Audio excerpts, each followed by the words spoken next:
Hi students, നമ്മളിന്ന് പഠിക്കാൻ പോകുന്നത് സ്റ്റാറ്റിസ്റ്റിക്സിന്റെ 4ാമത്തെ ചാപ്റ്ററാണ് പ്രസന്റേഷൻ ഓഫ് ഡാറ്റ. അപ്പോൾ സ്റ്റാറ്റിസ്റ്റിക്സിലെ first step collection of data ആയിരുന്നു, അതായത് ഇൻഫോർമേഷനെ ശേഖരിക്കൽ. അടുത്തതായിട്ട് നമ്മൾ കിട്ടിയ ഡാറ്റ അല്ലെങ്കിൽ ഇൻഫോർമേഷനെ പ്രസന്റ് ചെയ്യുന്നു. അപ്പോൾ എങ്ങനെയാണത് അവതരിപ്പിക്കുന്നത് എന്നാണ് പ്രസന്റേഷൻ എന്നുകൊണ്ട് നമ്മൾ ഉദ്ദേശിക്കുന്നത്. അപ്പോൾ കിട്ടിയ ഡാറ്റയെ നമുക്ക് 3 തരത്തിലാണ് അവതരിപ്പിക്കാൻ പറ്റുന്നത്. ഒന്നാമത്തെ പ്രസന്റേഷൻ എന്ന് പറഞ്ഞാൽ ടെക്സ്റ്റൽ പ്രസന്റേഷനും, രണ്ടാമത്തത് ടാബുലർ പ്രസന്റേഷനും, മൂന്നാമത്തത് ഗ്രാഫിക്കൽ പ്രസന്റേഷനും. ടെക്സ്റ്റൽ പ്രസന്റേഷൻ എന്ന് പറഞ്ഞാൽ എന്താണ് അർത്ഥം? നമ്മൾ ടെക്സ്റ്റ് ബുക്ക് വായിക്കുമ്പോൾ നമ്മൾ എങ്ങനെയാണ് നമുക്ക് കിട്ടിയ ഇൻഫോർമേഷൻ എങ്ങനെയാണ് അവതരിപ്പിച്ചിരിക്കുന്നത്? ഒരു ടെക്സ്റ്റ് ബുക്ക് വായിക്കുമ്പോൾ നമുക്ക് മനസ്സിലാവും, പാരഗ്രാഫ് തിരിച്ചിട്ട്, അല്ലെങ്കിൽ ഒരു ന്യൂസ് പേപ്പർ വായിക്കുമ്പോൾ നമുക്ക് മനസ്സിലാവും. അങ്ങനെ ഒരു ടെക്സ്റ്റൽ പ്രസന്റേഷൻ എന്ന് പറഞ്ഞാൽ കുറച്ച് കാര്യങ്ങൾ ഇങ്ങനെ പാരഗ്രാഫ് തിരിച്ച് അവതരിപ്പിക്കുന്നതിനെയാണ് നമ്മളിവിടെ ടെക്സ്റ്റൽ പ്രസന്റേഷൻ എന്ന് പറയുന്നത്. ഇനി ടാബുലർ പ്രസന്റേഷൻ എന്ന് പറഞ്ഞാൽ ടേബിൾസ് ഉപയോഗിച്ചിട്ടാണ് നമ്മൾ ഡാറ്റയെ പ്രസന്റ് ചെയ്യുന്നത് അല്ലെങ്കിൽ അവതരിപ്പിക്കുന്നത്. അപ്പൊ ഉദാഹരണം നമുക്ക് വേണമെങ്കിൽ ഒരു വർഷം എന്നൊരു കോളം കൊടുക്കുന്നു, പോപ്പുലേഷൻ എന്ന് പറഞ്ഞിട്ടൊരു കോളം കൊടുക്കണം. രണ്ട് കോളം ഉള്ള ഒരു ടേബിൾ ആണിത്. അപ്പോൾ പോപ്പുലേഷൻ, ഓരോ വർഷത്തെ പോപ്പുലേഷൻ കാണിക്കുന്ന ഒരു ഡാറ്റനെ ഇങ്ങനെയാണ് നമ്മൾ ഡാറ്റ പ്രസന്റ് ചെയ്യുന്നതെങ്കിൽ ഇത്തരത്തിലുള്ളതിനെ നമ്മൾ ടാബുലർ പ്രസന്റേഷൻ ടേബിൾസ് എന്ന് പറഞ്ഞിട്ട് കുറച്ച് കോളംസ് ഉണ്ടായിരിക്കും, അതോടൊപ്പം തന്നെ കുറച്ച് റോസും ഉണ്ടായിരിക്കും. ഇങ്ങനെയുള്ള അവതരണത്തിന് പറയുന്ന പേരാണ് tabular presentation. The data presented by using tables. Then third one, graphical presentation. ഗ്രാഫുകൾ ഉപയോഗിച്ച് അല്ലെങ്കിൽ ഡയഗ്രാംസ് ഉപയോഗിച്ച് എങ്ങനെയാണ് നമുക്ക് കിട്ടിയ ഡാറ്റയെ അവതരിപ്പിക്കുന്നത് എന്നുള്ളതാണ് ഗ്രാഫിക്കൽ പ്രസന്റേഷൻ. അപ്പോൾ ടെക്സ്റ്റൽ പ്രസന്റേഷൻ എന്ന് പറഞ്ഞാൽ ടെക്സ്റ്റ് ബുക്കിലുള്ള തരത്തിലുള്ളത്, അല്ലെങ്കിൽ ന്യൂസ് പേപ്പറിലൊക്കെ എങ്ങനെയാണോ ഡാറ്റ പ്രസന്റ് ചെയ്തിരിക്കുന്നത് അതിനെയാണ് നമ്മൾ ടെക്സ്റ്റൽ പ്രസന്റേഷൻ. ടാബുലർ പ്രസന്റേഷനിൽ നമുക്ക് പഠിക്കാനുള്ള ഒരു കാര്യം പാർട്സ് ഓഫ് ടേബിൾ, എങ്ങനെയാണ് ടേബിളിൽ ഡാറ്റ അവതരിപ്പിക്കുന്നത്. അപ്പോൾ അതിൽ പ്രധാനപ്പെട്ട ഒരു ക്വസ്റ്റ്യൻ പരീക്ഷയ്ക്ക് വരാനുള്ളതാണ് പാർട്സ് ഓഫ് ടേബിളിന്റെ പല പല ഭാഗങ്ങൾ എന്തൊക്കെ. അതിൽ ഒന്നാമത് പറയുന്നത് ടേബിൾ നമ്പർ. ഓരോ ടേബിളിനും നമ്പർ ഉണ്ടായിരിക്കും. ഇതൊരു 8 പോയിന്റ് നമ്മൾ ബൈ ഹാർട്ട് പഠിക്കണം. ടേബിൾ നമ്പർ എന്ന് പറഞ്ഞാൽ ഒരു ചാപ്റ്ററിൽ ഒരു 3-1 എന്ന് തന്നിട്ടുണ്ടെങ്കിൽ അതിന്റെ അർത്ഥം എന്താണ്? 3ാമത്തെ ചാപ്റ്ററിൽ 1ാമത്തെ ടേബിൾ എന്നാണ്. ഇനി 4-8 എന്ന് പറഞ്ഞിട്ടുണ്ടെങ്കിൽ എന്താണ് അർത്ഥം? 4ാമത്തെ ചാപ്റ്ററിൽ 8ാമത്തെ ടേബിൾ.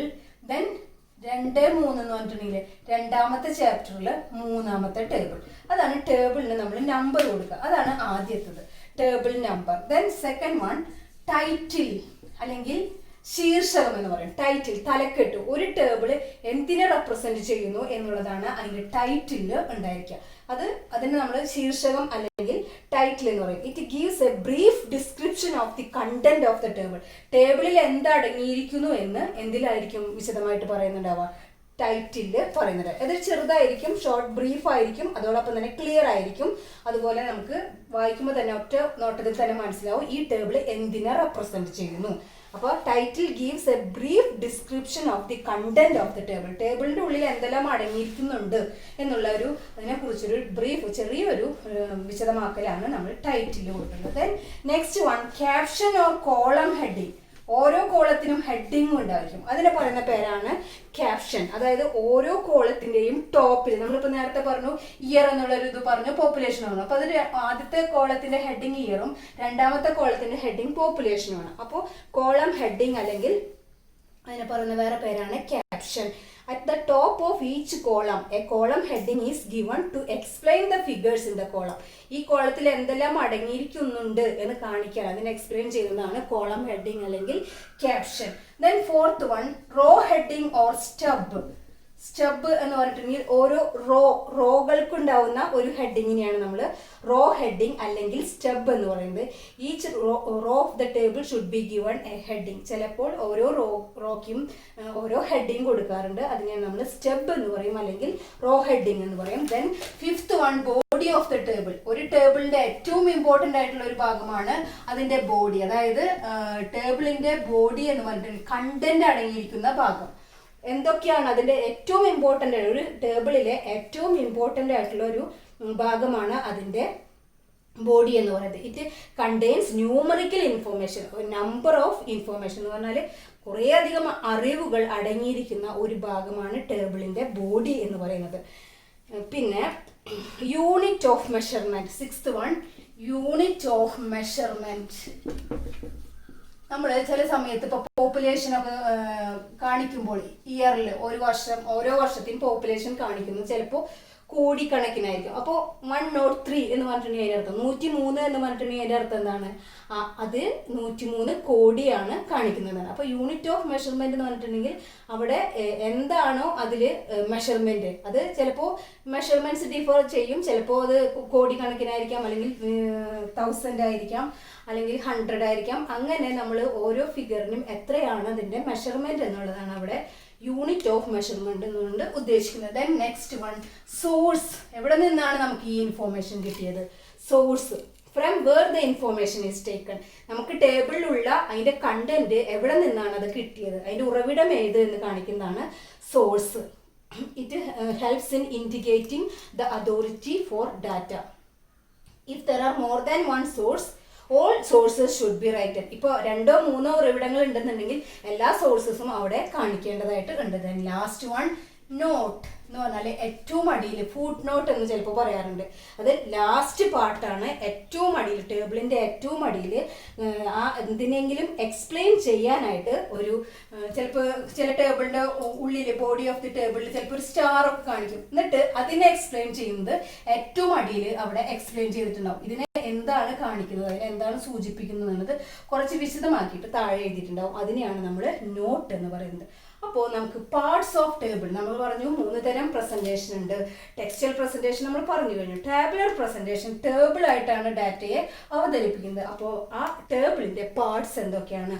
ആദ്യത്തെ ടേബിൾ നമ്പർ, ദെൻ ടൈറ്റിൽ തലക്കെട്ട്, ക്യാപ്ഷൻ അല്ലെങ്കിൽ കോളം ഹെഡിങ്, സ്റ്റബ് അല്ലെങ്കിൽ row heading, body of the table. Body അതെന്ന് പറഞ്ഞാൽ ടേബിളിൻ്റെ ഉള്ളിലുള്ള ന്യൂമറിക്കൽ ഇൻഫോർമേഷൻ, കുറെ കണ്ടന്റിനെയാണ് നമ്മൾ അവിടെ ഉദ്ദേശിക്കുന്നത്. Then unit of measurement. ചില കണ്ടന്റ് ഒക്കെ ചിലപ്പോൾ ഒരു കോടിക്കണക്കിനുള്ളതായിരിക്കാം, അല്ലെങ്കിൽ 1000 അങ്ങനെയൊക്കെ ആണെങ്കിൽ അത് എന്താണെന്നാണ് പറയുന്നത്. ദെൻ സോഴ്സ് എന്ന് പറഞ്ഞാൽ എവിടെ നിന്നാണ് നമുക്ക് ഈ ഡാറ്റ കിട്ടിയത്, അതിന്റെ ഉറവിടം ഏത്. Then last one, last part of the table is note, അല്ലെങ്കിൽ നമ്മൾ ഫുട് നോട്ട് എന്നും പറയാറുണ്ട്. അപ്പോൾ അതിനെക്കുറിച്ച് കൂടുതലായിട്ട് എക്സ്പ്ലെയിൻ ചെയ്യുന്ന നോട്ട്സ് ആണ് താഴെ. അതായത് figures are rounded to nearest crore എന്നൊക്കെ നോട്ട് താഴെയായിട്ട് കൊടുത്തിട്ടുണ്ടായിരിക്കും. ദെൻ നെക്സ്റ്റ്, ഡയഗ്രമാറ്റിക് പ്രസന്റേഷൻ അല്ലെങ്കിൽ ഗ്രാഫിക്കൽ പ്രസന്റേഷൻ. ഗ്രാഫുകൾ അല്ലെങ്കിൽ ഡയഗ്രാംസ് ഉപയോഗിച്ചാണ് എന്തിനെ പ്രസന്റ് ചെയ്യുന്നത്, നമ്മുടെ ഡാറ്റയെ പ്രസന്റ് ചെയ്യുന്നത്. അതാണ് നമ്മൾ ഗ്രാഫിക്കൽ പ്രസന്റേഷൻ കൊണ്ട് ഉദ്ദേശിക്കുന്നത്. അപ്പോൾ ഗ്രാഫിക്കൽ പ്രസന്റേഷനിൽ എത്ര തരം ഗ്രാഫ്സ് നമുക്ക് പഠിക്കാനുണ്ട്? 3 തരം ഗ്രാഫ്സ് ആണ് നമുക്ക് പഠിക്കാനുള്ളത്. ഒന്നാമത്തത് geometric diagram, then second one frequency diagram, then third one arithmetic line graph. arithmetic line graph അതിൽ നമുക്ക് പഠിക്കാനുള്ള വളരെ പ്രധാനപ്പെട്ട ഡയഗ്രാംസ് ബാർ ഡയഗ്രാംസ് ആണ്.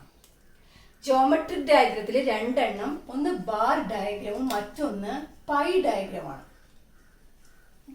Bar diagram and pie diagram. Geometric ഡയഗ്രത്തിൽ 2 എണ്ണം, ഒന്ന് ബാർ ഡയഗ്രവും മറ്റൊന്ന് പൈ ഡയഗ്രാം. ഇനി ബാർ ഡയഗ്രത്തെ കുറിച്ചാണ് നമ്മൾ കൂടുതൽ എക്സ്പ്ലെയിൻ ചെയ്യുന്നത്. 3 തരം ബാർ ഡയഗ്രാംസ് ഉണ്ട്. Simple bar diagram, multiple bar diagram and component bar diagram. 3 തരം ബാർ ഡയഗ്രത്തെ കുറിച്ച് കൂടുതലായിട്ട് നമുക്ക് ഡീറ്റെയിൽ ആയിട്ട് പഠിക്കാം. അപ്പോൾ നമുക്ക് ഈ ചാപ്റ്ററിൽ ഇനി ഫുള്ളും ഗ്രാഫിക്കൽ പ്രസന്റേഷൻ ആണ്, അല്ലെങ്കിൽ ഡയഗ്രമാറ്റിക് പ്രസന്റേഷൻ ഓഫ് ഡാറ്റ. അതിൽ നമ്മൾ പറഞ്ഞു ജോമെട്രിക് ഡയഗ്രത്തിൽ വരുന്ന 2 എണ്ണം, bar diagram and pie diagram. Bar ഡയഗ്രത്തിൽ തന്നെ 3 എണ്ണം ഉണ്ട്. Simple bar diagram, multiple bar diagram and component bar diagram. വളരെ സിമ്പിൾ ആയിട്ടുള്ളതാണ് നമ്മൾ പഠിക്കാൻ പോകുന്നത്. ബാർ ഡയഗ്രാംസിനെ കുറിച്ച് പഠിക്കാം. bar diagrams. First one, simple bar diagram. ആ പേരിൽ നിന്ന് നമുക്കറിയാം സിമ്പിൾ ബാർ ഡയഗ്രത്തിന്റെ പ്രത്യേകത എന്താണെന്ന് വെച്ചാൽ it represent only one variable. ഇത് ഒരേ ഒരു വേരിയബിളിനെ മാത്രം റെപ്രസെന്റ് ചെയ്യുന്ന ഒന്നാണ്. അതുകൊണ്ടാണ് നമ്മൾ ഇതിനെ സിമ്പിൾ ബാർ ഡയഗ്രാം എന്ന് പറയുന്നത്.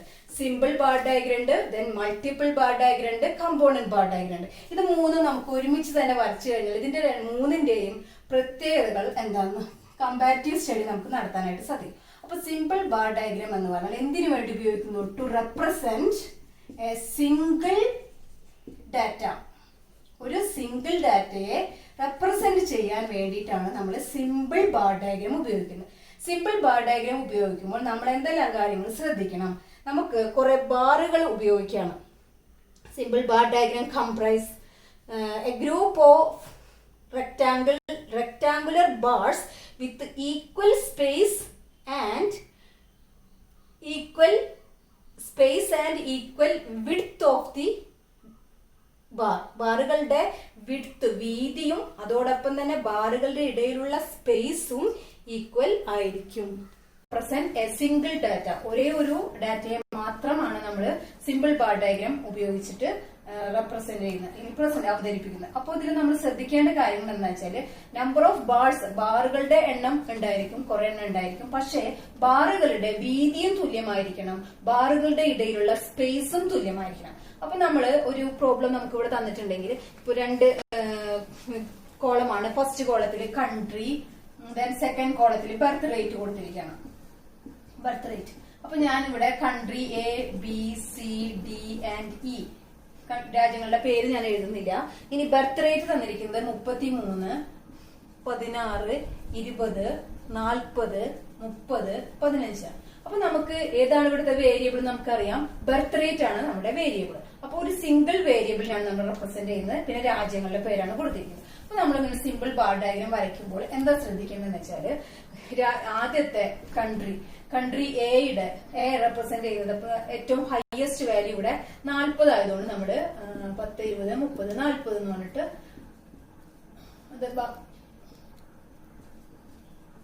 40 ഹയസ്റ്റ് വാല്യൂ 40 ആണ്. അപ്പോ എ എന്ന കൺട്രിയില് എത്ര പോപ്പുലേഷൻ ആണെന്ന് പറയുന്നത്? 33 എന്നാണ് പറയുന്നത്. അപ്പൊ നമ്മൾ ഇവിടെ ഒരു 33 ഹൈറ്റ് ഉള്ള ഒരു റെക്ടാങ്കിൾ അല്ലെങ്കിൽ ഒരു ബാർ നമ്മൾ വരച്ചു. ഇനി ഇതിന്റെ ഇപ്പോ സ്പേസ് നമ്മൾ കൊടുത്തിരിക്കുന്നത് 1 സെന്റിമീറ്റർ അല്ലെങ്കിൽ 1/2 സെന്റിമീറ്റർ ആണ് ഗ്യാപ്പ് ഇട്ടിരിക്കുന്നത്. അതുപോലെ ബാറുകളുടെ വീതിയും എത്രയാണോ കൊടുത്തതെന്ന് ശ്രദ്ധിക്കണം. 1/2 സെന്റിമീറ്റർ ആണെങ്കിൽ എല്ലാ ബാറുകൾക്കും 1/2 സെന്റിമീറ്ററിന് കൊടുക്കാം. ഇനി വീണ്ടും ഒരു ഗ്യാപ്പ്, ഇവിടെ ഉള്ള അത്രയും തന്നെ ഗ്യാപ്പ് അടുത്ത രാജ്യത്തിന്റെ വരയ്ക്കുമ്പോഴും വേണം. അത് 16 ആണ്. അപ്പോ ഏകദേശം ഒരു 15 കഴിഞ്ഞിട്ട് 10നും 20നും ഇടയിലായിട്ട് 16 വരയ്ക്കുമ്പോൾ ശ്രദ്ധിക്കേണ്ട കാര്യങ്ങൾ എന്താണെന്ന് പറഞ്ഞു. ബാറുകളുടെ വീതി തുല്യമായിരിക്കണം, ബാറുകളുടെ ഇടയിലുള്ള സ്പേസും തുല്യമായിരിക്കണം. ഇതാണ് ബി എന്ന കൺട്രിയുടെ ബർത്ത് റേറ്റ്. ഇനി സി എന്ന കൺട്രിയുടെ ബർത്ത് റേറ്റ് പറയുന്നത് 20 ആണ്. അപ്പൊ നമ്മൾ ഇതുപോലെ തന്നെ ബാർ വരയ്ക്കുമ്പോൾ സ്പേസും അതിന്റെ ഇടയിലുള്ള സ്പേസും അതുപോലെ അതിന്റെ വീതിയും തുല്യമായിരിക്കണം. നെക്സ്റ്റ്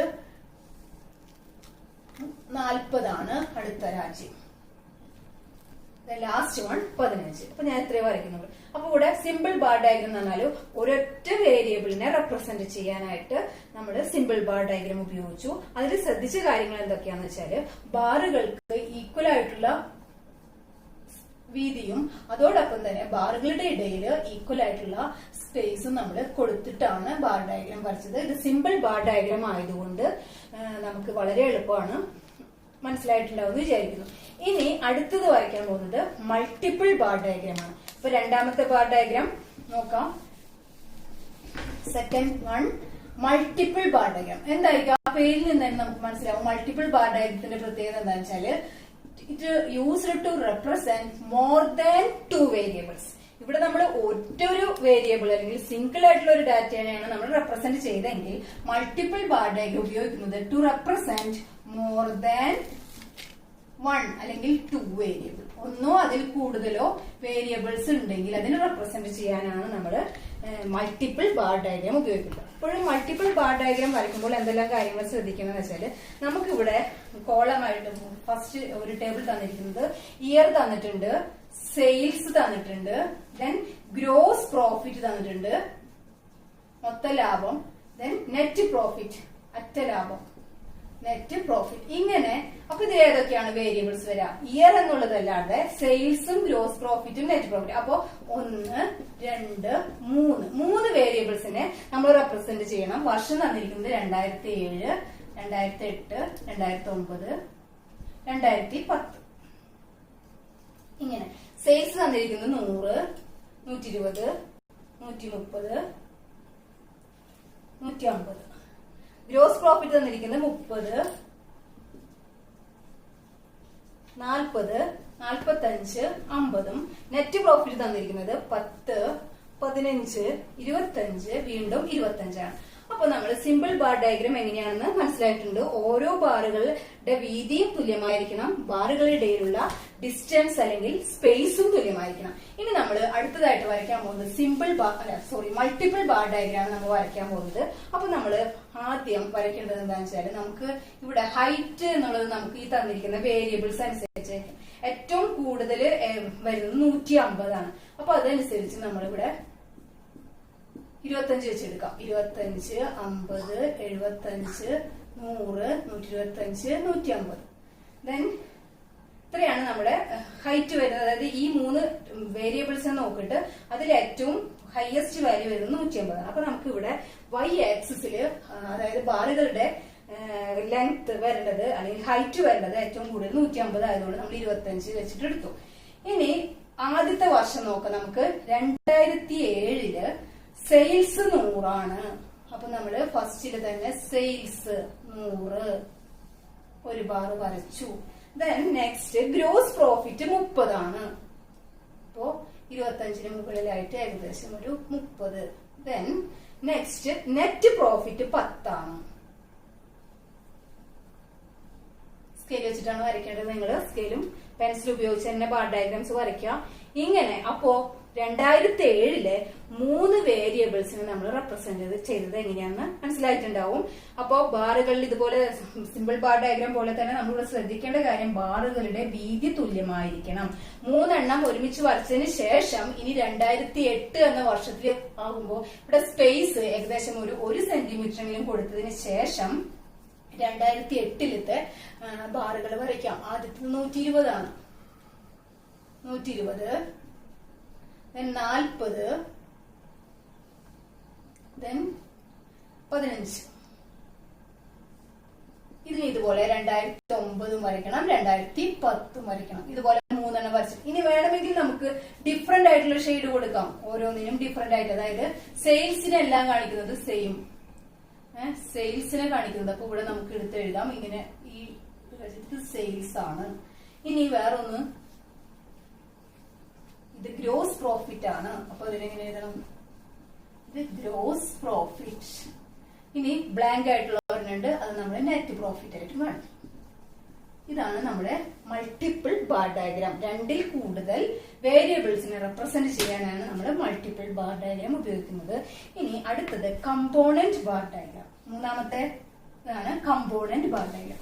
കമ്പോണന്റ് ബാർ ഡയഗ്രാം എന്താ വെച്ചാൽ അതിന്റെ ടോട്ടലും അതിന്റെ സബ് ഡിവിഷനെയും കാണിക്കുന്നതാണ് കമ്പോണന്റ് ബാർ ഡയഗ്രാം. മൂന്നാമത്തത് component bar diagram to represent total and its sub divisions. ടോട്ടലിനെയും അതോടൊപ്പം തന്നെ അതിന്റെ സബ് ഡിവിഷൻസിനെയും കാണിക്കുന്ന ഒരു ബാർ ഡയഗ്രാമത്തിനെയാണ് നമ്മൾ കമ്പോണന്റ്, അല്ലെങ്കിൽ അതിന് നമ്മൾ വേറെ പേര് പറയാറുണ്ട് sub divided bar diagram. Component അല്ലെങ്കിൽ സബ് ഡിവൈഡഡ് ബാർ ഡയഗ്രാം. അപ്പൊ നമുക്ക് അതിന്റെ കൂടി ഒന്ന് വരച്ച് നോക്കാം.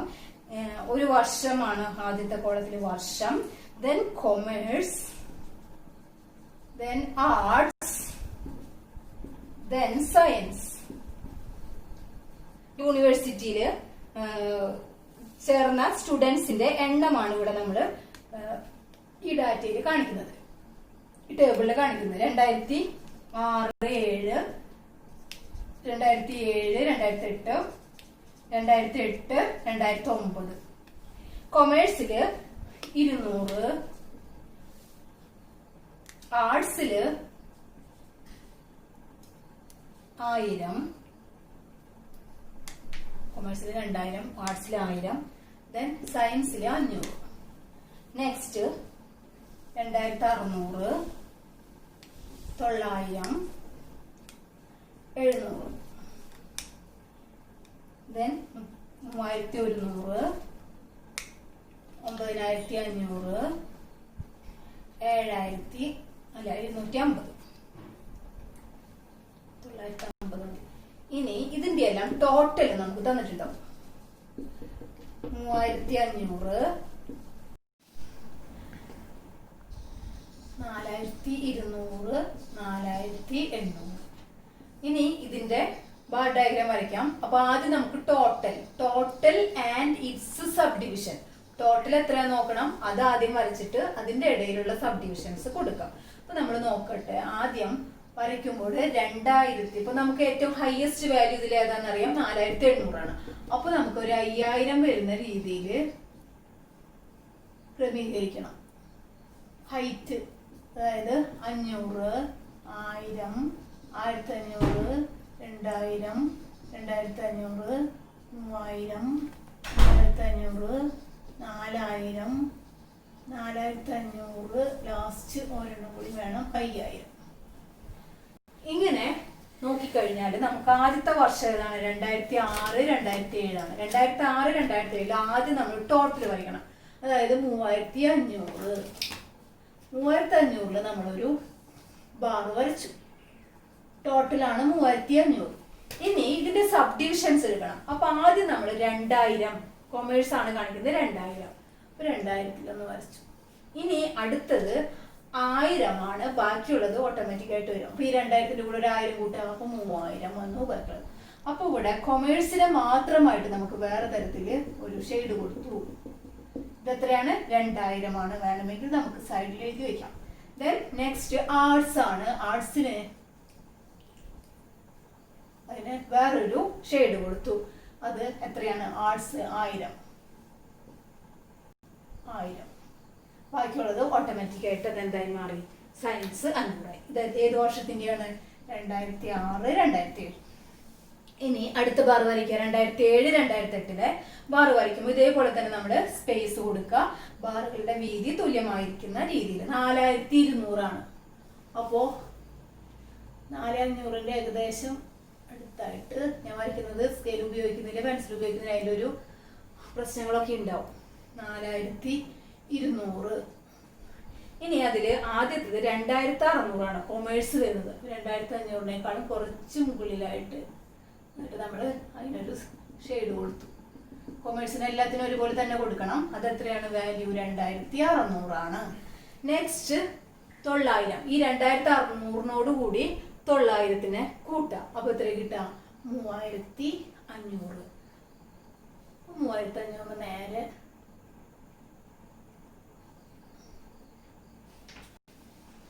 900. ദെൻ ബാക്കിയുള്ളത് 700 ആണ്. 700 നടന്നത് നമ്മൾ ഏത് ഷെയ്ഡാണ് കൊടുക്കേണ്ടത്. ഈ 2008, 2009 ടോട്ടല് 4800. അപ്പൊ ഏകദേശം 5000ന്റെ അടുത്ത് വരെ വരും. അതില് കൊമേഴ്സ് 3100.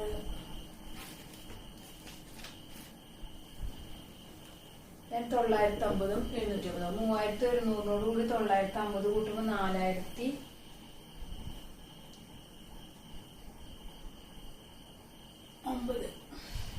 then ബാക്കിയുള്ളത് 750.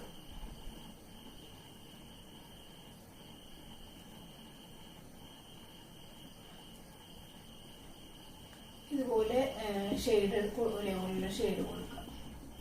എന്നിട്ട് ലാസ്റ്റ് ഈ ഷെയ്ഡ് എന്തിനെ കാണിക്കുന്നു, കൊമേഴ്സ്. ഈ ഷെയ്ഡ് എന്തിനെ കാണിക്കുന്നു, ആർട്സ്. ലാസ്റ്റ് ബ്ലാങ്ക് ആയിട്ടുള്ള ഷെയ്ഡ് സയൻസ്. ഇതാണ് കമ്പോണന്റ് ബാർ ഡയഗ്രാം. ടോട്ടലും ഉണ്ടായിരിക്കും, അതിന്റെ സബ് ഡിവിഷൻസും. ഇങ്ങനെ ബാറുകളുടെ ഇടയിൽ സ്പേസ് നിർബന്ധമാണ്. ബാറുകളുടെ വീതി തുല്യമായിരിക്കണം. ഇത്തരത്തിലുള്ള ഒരു ബാർ ഡയഗ്രാമാണ് component bar diagram. 3 bar diagram നമ്മൾ വരച്ചു. Simple bar diagram, multiple bar diagram and component bar diagram. Component bar ഡയഗ്രത്തിന് നമ്മൾ സബ് ഡിവൈഡഡ് ബാർ ഡയഗ്രാം എന്നും കൂടി പറയും. Sub divided bar diagram. അങ്ങനെ 3 തരത്തിലുള്ള ബാർ ഡയഗ്രാം. ഇനി ജിയോമെട്രിക് ഡയഗ്രത്തിൽ രണ്ടാമത്തെയാണ് പൈ ഡയഗ്രാം. പൈ ഡയഗ്രാം എന്താണെന്നാണ് ഇനി നമ്മൾ പഠിക്കാൻ പോകുന്നത്. പൈ ഡയഗ്രാം എന്ന് പറഞ്ഞാല് നമ്മൾ സാധാരണ എക്കണോമിക്സ് ബുക്കിലൊക്കെ കാണുന്നതാണ്. നമ്മൾ GDP-യിലെ 3 സെക്ടേഴ്സ് കോൺട്രിബ്യൂട്ട് ചെയ്യുന്നു പറഞ്ഞിട്ടുണ്ട്, പ്രൈമറി, സെക്കൻഡറി ആൻഡ് ടെർഷ്യറി. അപ്പോ ഒരു പൈ ജിയോമെട്രിക് ഡയഗ്രാംസിലെ ബാർ ഡയഗ്രാംസ് നമ്മൾ പഠിച്ചു കഴിഞ്ഞു. ബാർ ഡയഗ്രാംസിൽ 3 എണ്ണം: simple bar diagram, multiple bar diagram and component bar diagram. അടുത്തത് നമ്മൾ പഠിക്കാൻ പോകുന്നത് എന്താണ് പൈ ഡയഗ്രാം. പൈ ഡയഗ്രാം എന്ന് സാധാരണയായിട്ട് നമ്മൾ എപ്പോഴും ഉപയോഗിക്കുന്നതാണ്. നമ്മളിപ്പോൾ ഇന്ത്യൻ ഇക്കോണമി പഠിക്കുമ്പോൾ നമ്മൾ പറഞ്ഞിട്ടുണ്ട് GDP. എന്താണ് GDP നമ്മൾ പഠിച്ചു കഴിഞ്ഞു. ഈ GDPയിലേക്ക് 3 സെക്ടേഴ്സ് കോൺട്രിബ്യൂട്ട് ചെയ്യുന്നത് നമുക്കറിയാം, പ്രൈമറി, സെക്കൻഡറി ആൻഡ് ടെർഷറി. അപ്പൊ നമ്മൾ ഇതിൽ ഓരോ സെക്ടേഴ്സിന്റെയും കോൺട്രിബ്യൂഷൻ കാണിക്കാനായിട്ട് നമ്മുടെ ടെക്സ്റ്റ് ബുക്കിൽ ഒരു പൈ ഡയഗ്രാം ആണ് കൊടുത്തിട്ടുള്ളത്.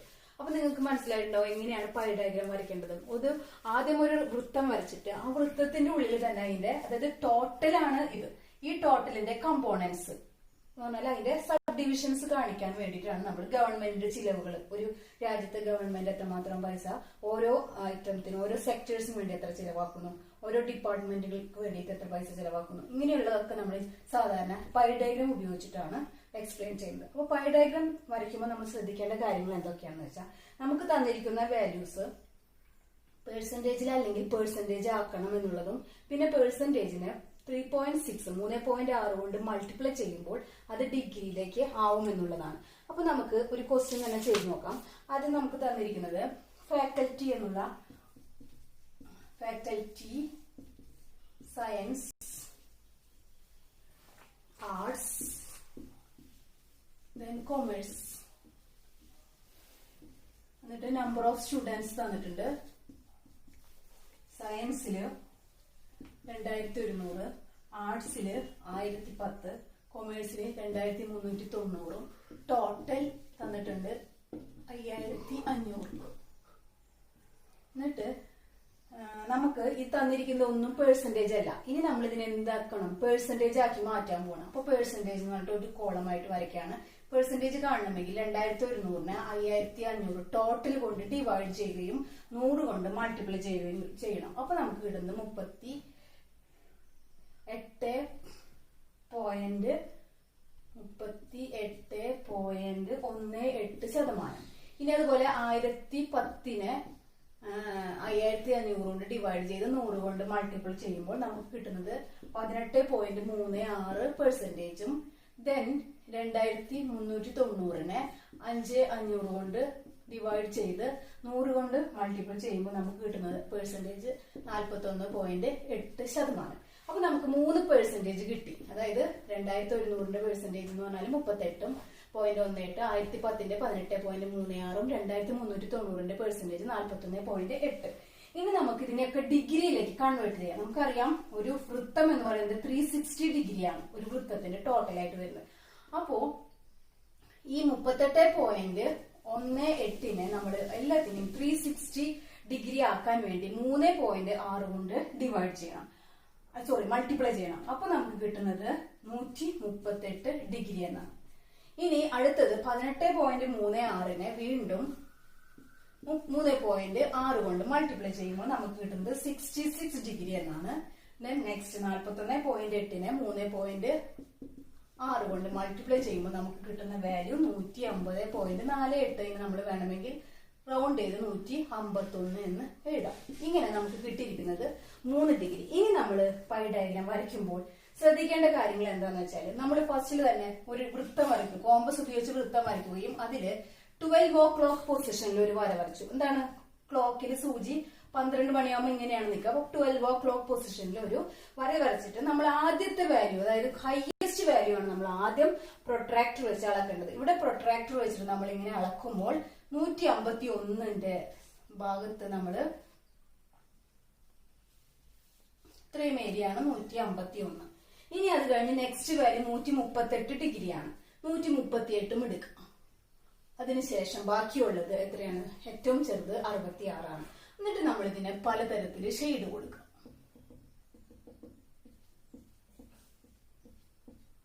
എന്നിട്ട് ഷെയ്ഡ് കൊടുത്തതിന് ശേഷം നമ്മൾ ഓരോന്നും എന്തിനെ കാണിക്കുന്നു, നമ്മൾ സാധാരണ ബാർ ഡയഗ്രാം വരയ്ക്കുമ്പോൾ ഇങ്ങനെ ചെയ്യാറുണ്ട്. ഈ ഷെയ്ഡ് എന്തിനെ സൂചിപ്പിക്കുന്നതാണ്, സയൻസിനെ സൂചിപ്പിക്കുന്നതാണ്. നെക്സ്റ്റ് ഷെയ്ഡ് എന്തിനെ സൂചിപ്പിക്കുന്നതാണ്, ആർട്സിനെ സൂചിപ്പിക്കുന്നതാണ്. നെക്സ്റ്റ് ബ്ലാങ്ക് ആയിട്ടുള്ള ഒരു ഷെയ്ഡ് അതെന്തിനെ സൂചിപ്പിക്കുന്നതാണ്, കൊമേഴ്സിനെ സൂചിപ്പിക്കുന്നതാണ്. അപ്പൊ ഇങ്ങനെയാണ് നമ്മൾ പൈ ഡയഗ്രാം വരയ്ക്കുന്നത്. പൈ ഡയഗ്രാം വരയ്ക്കുമ്പോൾ ചില വാല്യൂസ് നമുക്ക് പെർസെന്റേജിലായിരിക്കും തന്നിട്ടുണ്ടാവുക. അപ്പൊ വളരെ എളുപ്പമാണ്. അതിന് എന്ത് ചെയ്താൽ മതി, 3.6 കൊണ്ട് മൾട്ടിപ്ലൈ ചെയ്താൽ ഡിഗ്രിയിലേക്ക് കിട്ടും. ഇതുപോലെയാണ് എന്നുണ്ടെങ്കിൽ നമുക്ക് ടോട്ടൽ തന്നിട്ടുണ്ടെങ്കിൽ നമ്മൾ അപ്പൊ 2 സ്റ്റെപ്പ് ഉണ്ട്. എന്തൊക്കെ ചെയ്യണം, ആദ്യം പെർസെന്റേജ് കാണാം, അതിനുശേഷം അതിനെ ഡിഗ്രിയിലേക്ക് കൺവേർട്ട് ചെയ്യുക. ഇങ്ങനെയാണ് നമ്മൾ പൈ ഡയഗ്രാം വരയ്ക്കുന്നത്. അപ്പൊ നമ്മുടെ ഇന്നത്തെ ക്ലാസ് ഇവിടെ പൂർണ്ണമാവുകയാണ്. നമ്മൾ എങ്ങനെ ഡാറ്റ പ്രസന്റ് ചെയ്യും? ആദ്യത്തെ പറഞ്ഞു ടെക്സ്റ്റുവൽ പ്രസന്റേഷൻ, രണ്ടാമത്തെ ടാബുലർ പ്രസന്റേഷൻ, മൂന്നാമത്തെ ഗ്രാഫിക്കൽ അല്ലെങ്കിൽ ഡയഗ്രമാറ്റിക് പ്രസന്റേഷൻ ആണ്. അപ്പൊ അതിൽ ഡയഗ്രമാറ്റിക് പ്രസന്റേഷനിൽ നമ്മൾ ആദ്യത്തെ ഡയഗ്രമായ ജോമെട്രിക് ഡയഗ്രത്തിൽ 2 ഡയഗ്രാമാണ് നമ്മൾ പഠിച്ചത്, ബാർ ഡയഗ്രാമും പൈ ഡയഗ്രാമും. ഇനി നമുക്ക് അടുത്ത ഡയഗ്രാം എന്ന് പറഞ്ഞാൽ ഫ്രീക്വൻസി ഡയഗ്രാം ആണ്. അത് നമുക്ക് അടുത്ത ക്ലാസ്സിൽ പഠിക്കാം. അപ്പോൾ ഇത്രയും ഭാഗം ക്ലിയർ ആയിട്ടുണ്ടാവുമെന്ന് വിചാരിക്കുന്നു. കുട്ടികൾ ഇത് കാണണം. എല്ലാവർക്കും നന്ദി.